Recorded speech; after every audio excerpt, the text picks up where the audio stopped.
À 20 ans, je suis un étudiant en archi. Je participe aux 6 premiers Dakar en moto. J'ai le numéro 1 parce que j'ai la plus petite moto. Quand je suis sur la moto, et je suis mauvais sur la moto, quoi. Je suis vraiment, je fais partie des poireaux du Dakar, quoi. Je fais partie des gens qui arrivent pour juste à temps pour repartir, quoi. C'est-à-dire, je roule toutes les nuits, quoi. Je suis celui qui, sur les premiers Dakar, et fait le plus de kilomètres de nuit tout seul, quoi. Tu vois? Et je me dis, je suis tellement mauvais que si j'avais fait du BMX petit, je serais meilleur, quoi. Je serais plus adroit, je serais plus truc. Donc ça déjà, c'est le moment où je me dis, putain, ouais, c'est un sport qui me paraît aujourd'hui évident. Entre le premier et le deuxième Dakar, il y a un gars de Toulouse qui m'appelle, qui me dit, j'ai une usine, j'ai une boîte où je fabrique des tondeuses, des motoculteurs, des machins, ça s'appelle Granja. Voilà, c'est une belle boîte, hein, ils sont presque 200 je crois, tu vois. Et il me dit, je cherche un produit à faire pour vendre dans les périodes d'hiver, parce que le jardinage, c'est pas l'hiver, quoi, hein. Les tronçonneuses peut-être, mais jardinage, c'est pas l'hiver. Et il me dit, voilà, je ferais bien des vélos pour les enfants que l'on vendra à Noël. Est-ce que tu veux t'en occuper? Tu vois, ça c'est avant que je démarre à mon compte, quoi. Et on va dire 1 an après, donc Antoine Granja, le patron, lui, il vend la boîte. Il vend la boîte Granja, tu vois, dans sa globalité. Et les gens qui rachètent, je ne me souviens plus du tout qui rachète la boîte, mais bon, ils ne rachètent pas la boîte pour le tout petit département vélo, quoi. Tu vois, ils achètent la boîte pour ce qu'elle est dans la partie partie jardinage.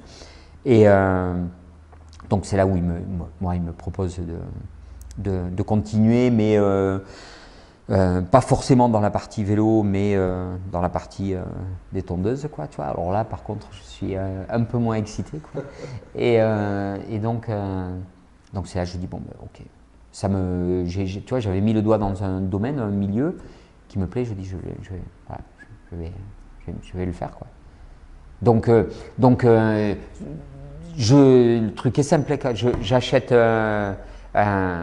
je demande à la banque s'il y avait bien me prêter des sous pour acheter un véhicule, un J5, là, tu vois, des camionnettes, quoi.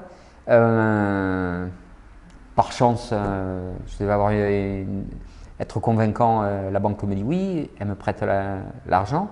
Donc, mais à côté de ça, le J5, je l'achète, mais le vendeur, il me fait un crédit, lui. Donc j'ai l'argent, je l'ai en double, quoi. Et grâce à ça, je démarre ça. Au début, évidemment, je suis propriétaire, je suis tout seul. Ça dure pendant 8 ans, 7 ans, 8 ans. Puis après, je veux dire, fin des années 80, le BMX m'amuse et me plaît, mais le VTT, alors là, je veux dire, je vois que c'est quelque chose justement qui démarre aux US. Et je trouve que c'est abominable, quoi, ce qu'ils font, quoi. C'est vraiment abominable, quoi. C'est des vélos de route avec des pneus à crampons, quoi. Nous, on vient du tout-terrain. Tu vois, on vient du tout-terrain, on sait ce que c'est.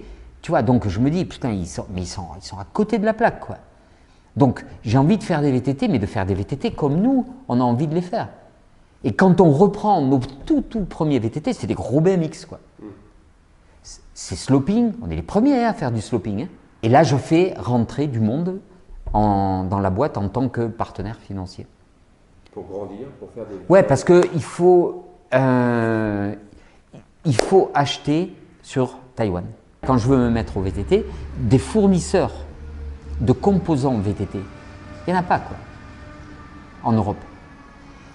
Et juste une parenthèse par rapport à ça, l'Europe était très forte, notamment la France et l'Italie, dans le milieu du vélo. Et l'Europe a tout perdu. Mais s'ils ont tout perdu, c'est pas parce que c'est moins cher à Taïwan. Ça, c'est pas vrai, quoi. C'est ce qu'on essaye de faire croire. Simplement, ces gens-là, à l'époque, quand je passais les voir, ils te disaient, mais le VTT, mais ça marchera jamais, quoi. Je veux dire, le VTT, non, la route, quoi. Le truc, je veux dire, la route, le casque à boudin, le cyclisme, le truc, le machin, le short moulant, le maillot en laine, quoi. C'était, non, et ils n'ont pas pris le train, quoi. Et après, le VTT est arrivé avec, je dirais, parce que ça prenait plus de choc. Donc, les standards ont bougé. Quand on dit les standards, c'est les diamètres des colonnes de direction, les systèmes de potence, les systèmes de fonctionnement de pédalier. Tout a évolué. Eux, ils n'évoluaient pas, quoi, en France et en Italie.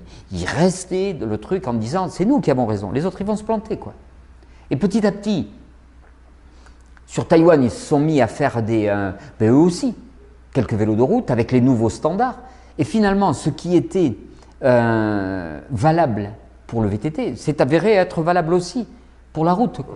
Donc ils ont lâché pied, ils ont lâché prise, et c'est pour ça que, je veux dire, ils ont disparu, quoi. Mais je me fais avoir. Hein, c'est pas un truc. Moi, je suis un gamin, je suis un innocent, je suis pas dans le milieu des affaires, et je me fais avoir sur toute la ligne. Cette personne, en 98, me vient.